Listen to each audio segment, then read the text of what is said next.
Hello everyone, welcome to Priyanka's দুনিয়া। আজকে প্রায় অনেক দিন পর ভয়েস ওভার দিয়ে একটা ভিডিও বানাচ্ছি। মাঝখানে আমি অনেক দিন প্রায় অসুস্থ ছিলাম, তো এখন আল্লাহর রহমত অনেকটা সুস্থ আছি। তো মাঝখানে আমাদের একটা ছোট গেট টুগেদার হয়েছিল, তো এই ভিডিও ক্লিপটা আমি রেখে দিয়েছিলাম আপনাদের সঙ্গে শেয়ার করার জন্য। যদিও আমি ফুল মেনটেন করতে পারিনি, আমি অনেক বেশি রাশে ছিলাম, সবাই একসাথে হয়েছি, অনেক বেশি ফান করছিলাম, মজা করছিলাম, সেজন্য আমি আর কি সব ভিডিও একদম প্রপারভাবে নিতে পারিনি, কিন্তু একটু একটু করে ক্লিপ নিয়ে রেখেছিলাম যাতে আপনাদের সাথে শেয়ার করতে পারি।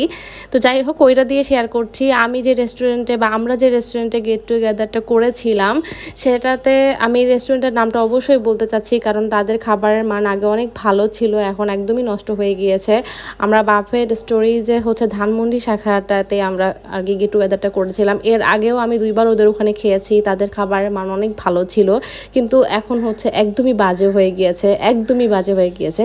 যাই হোক, তারপরে হচ্ছে আমি তো একটু করে ক্লিপ নিয়ে রেখেছিলাম, সেগুলো আপনাদের সঙ্গে শেয়ার করলাম।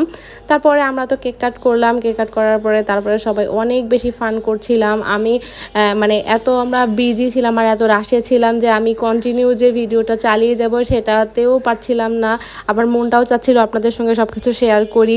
তো এইটু ছোটো ছোটো একটু করে ক্লিপ নিয়ে রেখেছিলাম, যেগুলো আপনাদের সঙ্গে শেয়ার করলাম। আমি এখন থেকে একদম মানে ডেডিকেটেডভাবে চেষ্টা করব যে প্রতিদিন আপনাদের সঙ্গে ডে টু ডে আমার অ্যাক্টিভিটিসগুলো শেয়ার করার জন্য। তো সেই পর্যন্ত আর কি সবাই আমাকে সাপোর্ট দিবেন আর আমাকে হচ্ছে সাহস দিবেন। এখন আজকে এই পর্যন্ত, সবাই ভালো থাকবেন, সুস্থ থাকবেন, আর আমার জন্য বেশি বেশি দোয়া করবেন। আল্লাহ হাফেজ।